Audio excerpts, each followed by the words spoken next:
somebody who just moves boxes around on a screen. You wanted to be a programmer and make applications that are interactive and have rich data. That's why everybody's here, I assume.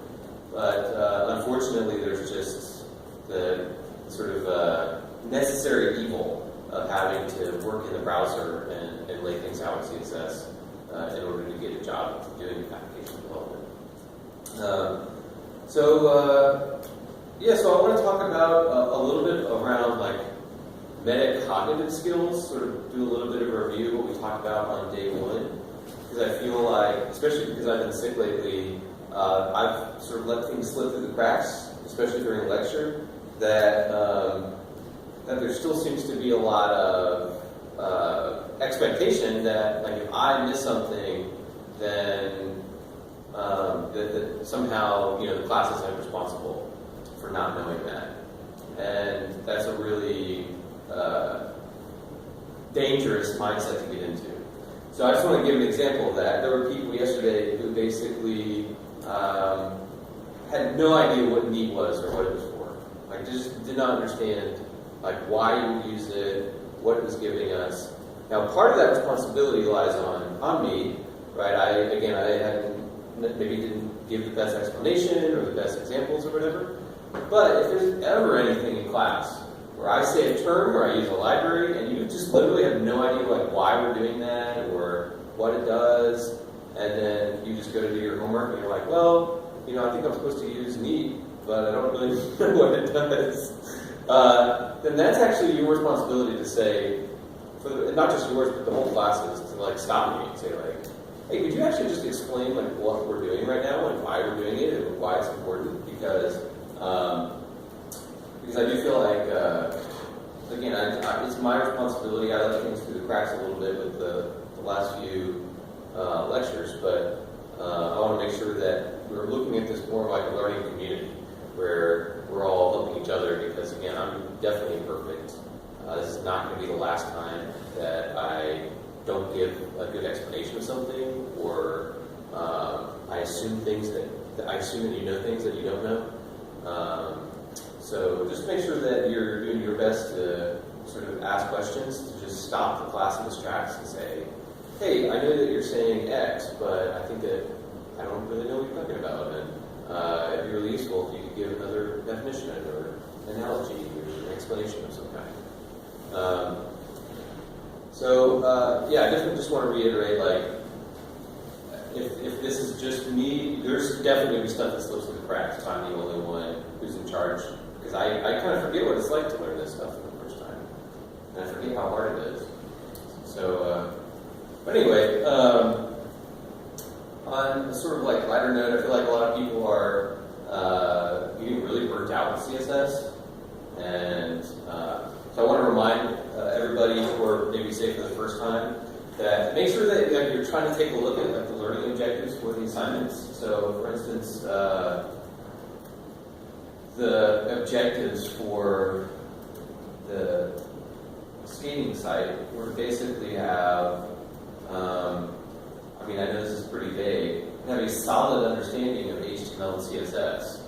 And you can compare that to something like the blog layout, where it says that you should be able to, what does it even say, create a simple single column layout, right? So on day 2, the expectation was not that you have a really solid understanding of HTML and CSS. It's basically can you follow directions and create a simple single column layout? But if on, this weekend's homework, one of the goals, again, is to, where's the requirements? To be able to have a solid understanding of HTML, CSS, and Sass. If you feel like there's core principles that you're missing, then that means that you're not really at the point where I expect you to be, and something needs to happen to remedy that. And in addition, that tells you what you should be focusing on, understanding the principles of responsive web development. Is really the goal. So if you're spending a ton of time fiddling around with the position and order on this little skateboard zero, then you're not actually really accomplishing the learning objectives that we're setting out for. So there's nothing wrong with being detail-oriented and wanting everything to be perfect, but you want to make sure that the core goal of this assignment was really using the grid framework, responsive web development, and CSS layout. So you want to make sure that you're using your time to really focus on those learning goals as opposed to getting all the details to perfection. And that's hard, and that's really hard to like not get caught up in something that you want it to be perfect. You've been working on it for a while. It's really hard not to do that, but yeah. So one thing that I should add on to that is that, like, I think I told a couple people in lab yesterday, I like to sort of adhere to the like midnight rule, which is if I'm still up working on something at midnight, then I'm just going to go to bed. Like, because there's some diminishing returns on your investment of time at that point.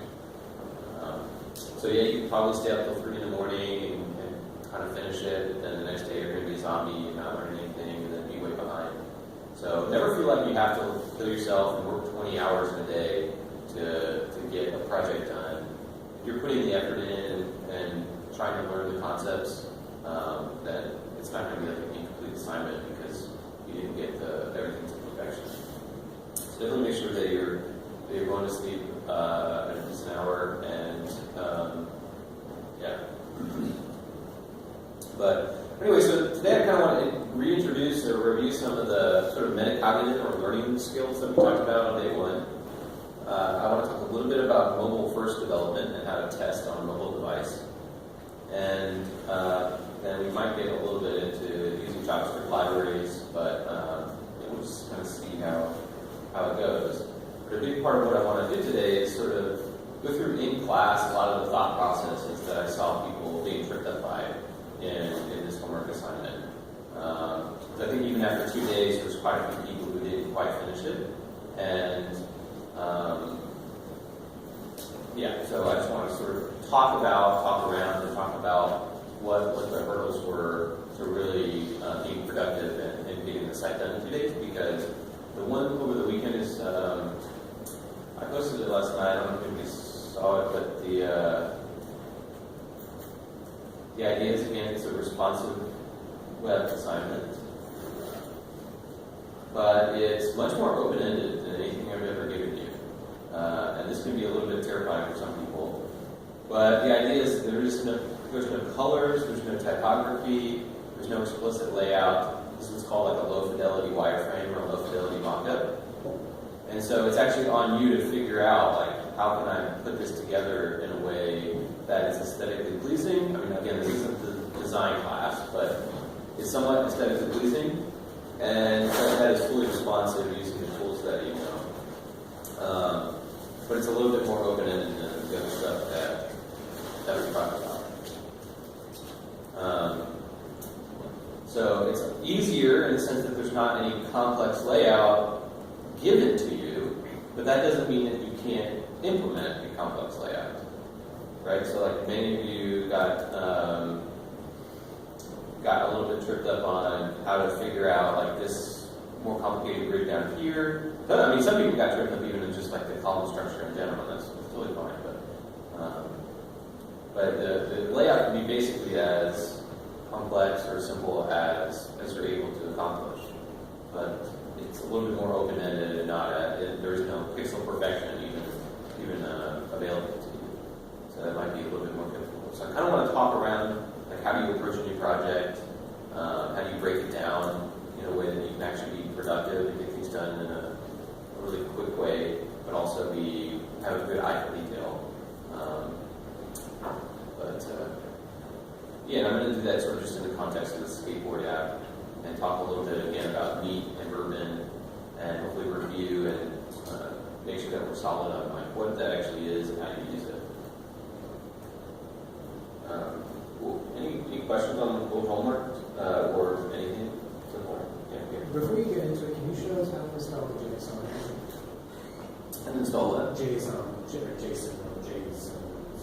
The thing the node, the thing that creates the watching for the SAS. It creates shortcuts we can get to work. Okay, yeah, I did actually get that to work last night, so yeah, I can go over that, sure. What is a JSON file?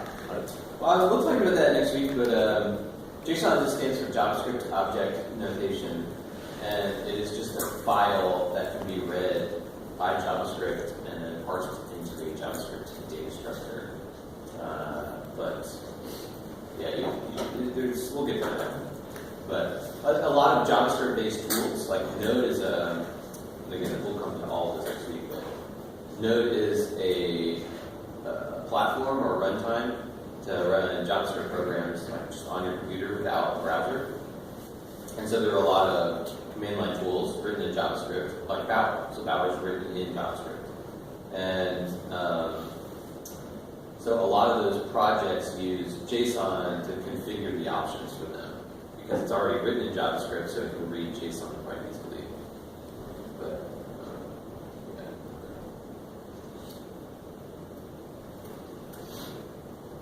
so, where are yesterday's notes?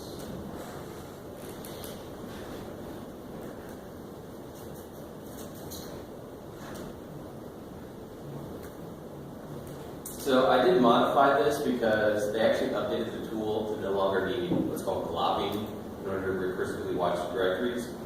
So the reason that it was breaking yesterday is because Node was executing it using hash instead of CSH. They're just different. You don't have to care or worry about that. All I just know is that this command works with the latest version of Node SAS.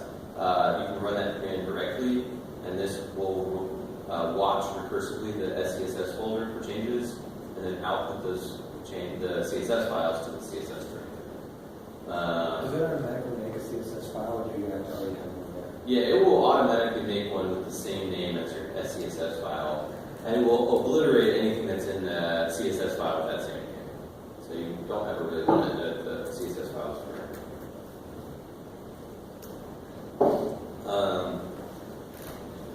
So if I wanted to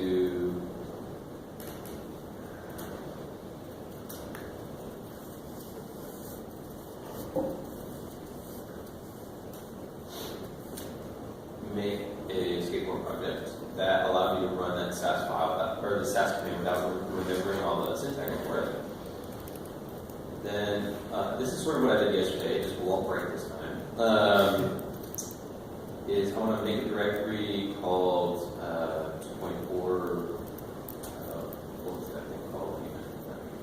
I'll spell skateboard. What was it called? Swamp Rabbit Trail. Oh no, for the last night's one. S6. Sorry. That's Sorry. Oh, okay. Well, I'll spell it. So it's just an empty directory, but if you remember, npm allows me to call an init command, which is going to run through some questions to initialize a node project. So I'm just going to give it that same name, that version, and description, use HTML, nothing.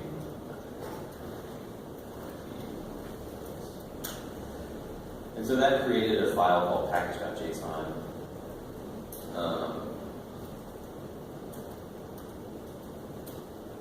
Which if I open an Atom, it just has a bunch of quotes and colons and further braces and commas.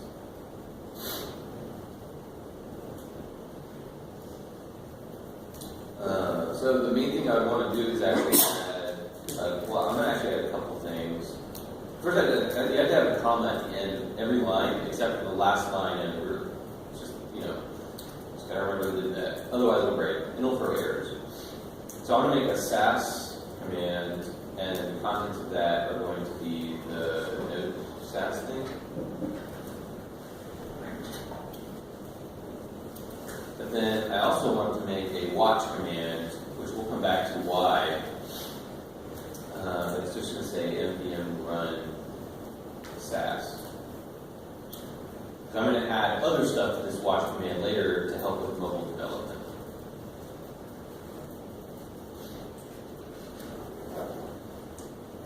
So on the command line, I can now say npm run watch, and it will, doesn't have, so what it's saying is it couldn't find the files. It basically said, where did it, it's not something we have now, but yeah, there's no such file in the directory as CSS. But that's the error. So they can't find the folder that I told it to watch. Can you go back to the JavaScript?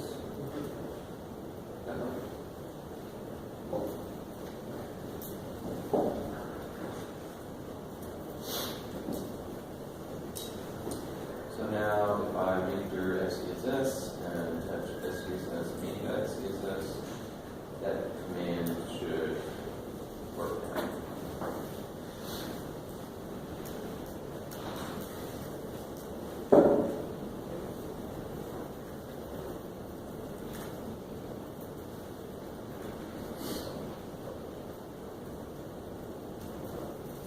So now if I put in my body background code,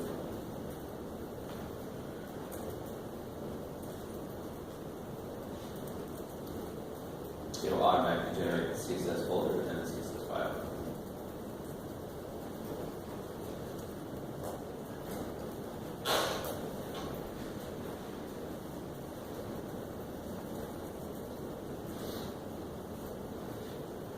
Okay, but again, really, what is the first step when you get a new project? Like, what would your first step be? So think about it in the context of weekend homework. But like, what did you do for your skateboard app when you sat down? What was the first thing that you really thought about doing? Figure out the structure. Okay. I drew out just boxes, containers for each section, laterally down. So I started with the icons and then the navigation and then circles. Yeah, I think that's. Outer containers and then it too complicated.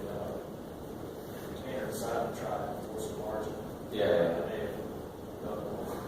Yeah, I think that for a CSS project, that's pretty much always the first thing I want to do is figure out what is the structure, and the way that I do that is visually. You could, I think some people's temptation is to jump right into the HTML and start making divs and stuff, but it's a pretty dangerous road because then you end up not knowing if that actually corresponds to what you're going to need. So I want to kind of take a step back in a second, but yeah, that's sort of the general idea. Is I would actually draw boxes just on the picture, and you can use Preview, which is free to do that. It just crashes my computer once in a while, so I'm not going to do that in class. But I would just draw boxes. But before we can really think about what boxes we even need, we really have to have an understanding of what we talked about the past couple of days, which is that grid framework and how to use it. So I'm going to take a minute, and this may seem sort of familiar to some of you, if you ever heard about this, but I want to introduce, for those of you who haven't, a couple of ideas for how to take notes during class. Because honestly, I think that's one of the things that a lot of people are struggling with right now. It's like, how do you determine what's actually important about what comes out of my mouth? Because some stuff I say is wrong, and some is right but unimportant. And so really deciphering, like, what is it that you need to write down and review so that you can understand what the core concepts of the lecture are is an important skill. So I encourage you to try this of dividing a piece of paper. You guys all have notebooks, dividing it into two columns with most of the page, the right column, and then having a small left column. It's called the Cornell note-taking method. And then during the lecture, you write down what you think is important key concepts. If you ever write down a direct quote that I say, you almost always just make a huge mistake.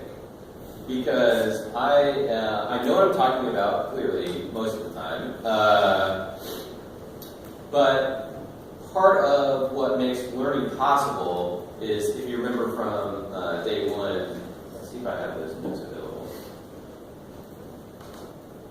One of the key concepts of learning is always extract key principles and rules and elaborate on newly gained knowledge. And elaboration is key because what that does is it puts it into your own words, and that's really the only way that you begin to form independent mental models of concepts.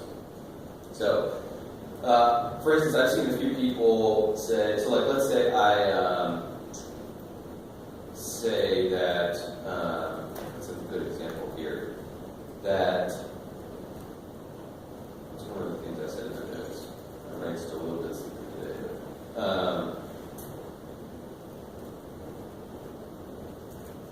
maybe about the CSS box model, right? So one of the things I said about that is that block level elements take up the height of the content plus any margin padding or border.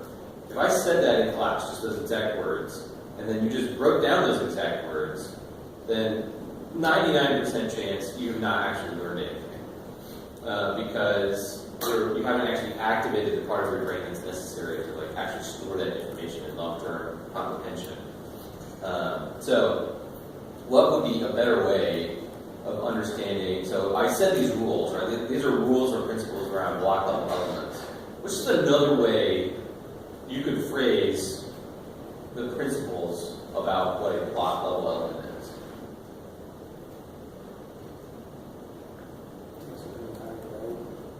Okay, so yeah, it acts as a row. It takes up an entire row on the screen. That's a good way of putting it, right? Because it has that's sort of indicating two things in one statement.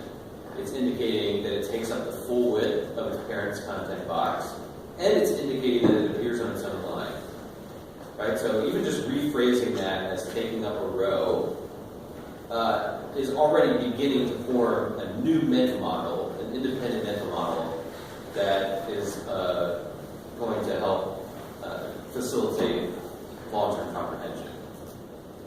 What are some other ways we could like phrase what a block level element and any of the principles about block level elements? If you give it its own width or height, then it now has its own width or height instead of having the.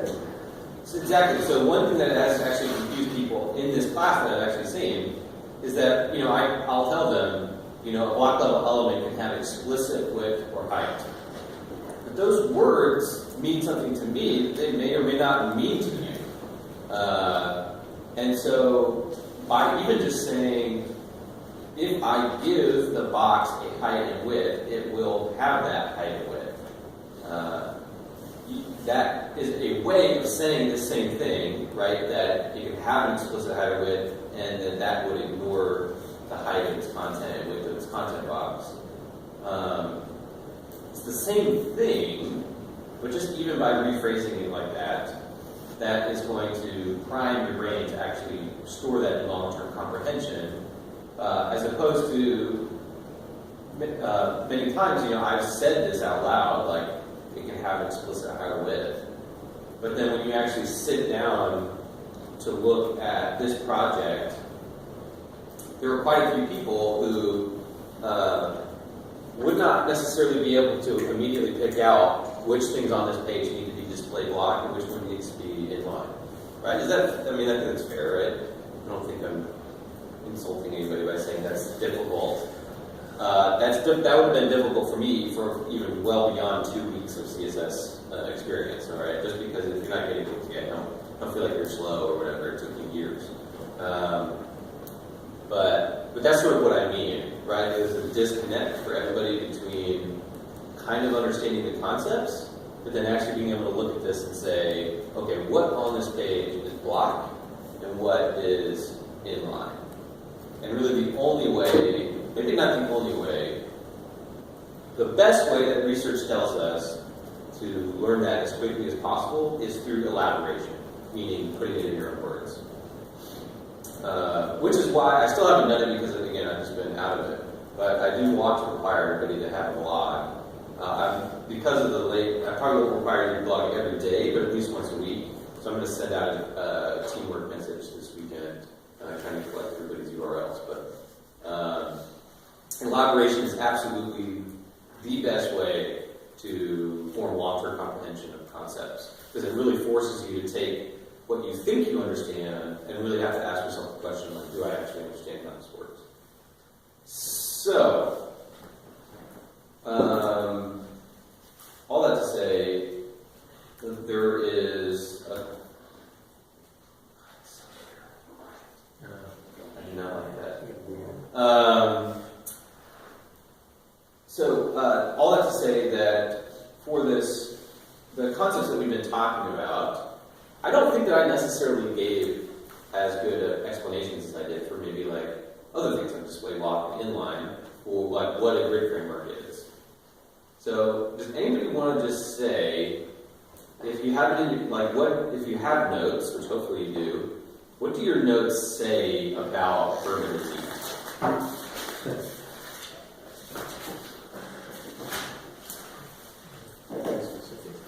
Just anything that you have written down or in your mind about what bourbon and meat are, what they're for. That's shortcuts. It's shortcuts for CSS.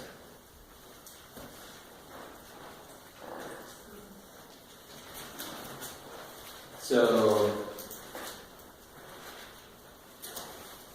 you have like shortcuts for CSS. Right. What else do you have like either in your notes or just in your mind about like what bourbon or mead is? Oh, man.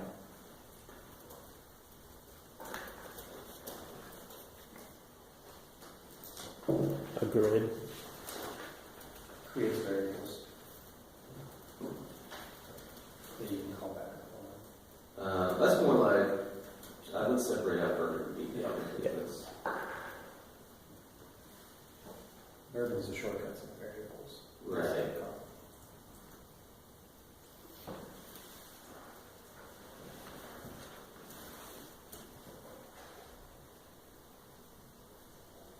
Anybody have anything else? Like, if somebody like if you graduated today, like let's say this is just a 2-week HTML and CSS class, which would still be valuable, probably not worth $2,000, but still valuable. But what would you say to an employer who wanted to hire you to do HTML and CSS, and you put on your portfolio that you've done work with me? How would you describe that to them? Like, why would you use it, and what is it for? It's visually appealing layouts based off of grids, based off of columns. Mm-hmm. Yes. Responsive. So he just, well, and I want to pause for a second, because Pierre just said something that I never said, and that you probably should have asked me, right? So the question is like, why would you ever even want to lay things out in columns in the first place? Like, why is this even a thing that you're interested in as front-end development? And there's 2 huge reasons for this, which I never said, which are that it lines things up in an aesthetically appealing way, and then it makes responsive development easier.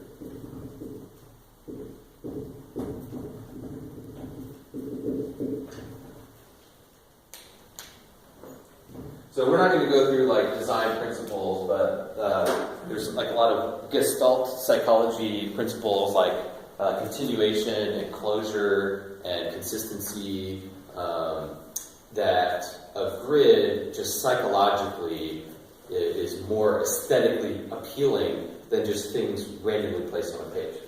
So let me give you actually an example of this. Again, this is not a design class, but it's good to at least be vaguely familiar with these things. IKEA's website, this is what like a lot of websites look like. Just basically a random jumble.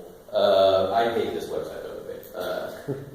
Well, the boxes also create organization too, like so that it organizes the thought Oh, God. of where you're looking at. So this is IKEA, probably one of the biggest companies in the world. I don't know about wealthiest, but definitely biggest. But this is how they've decided to design the main chunk of content on their homepage.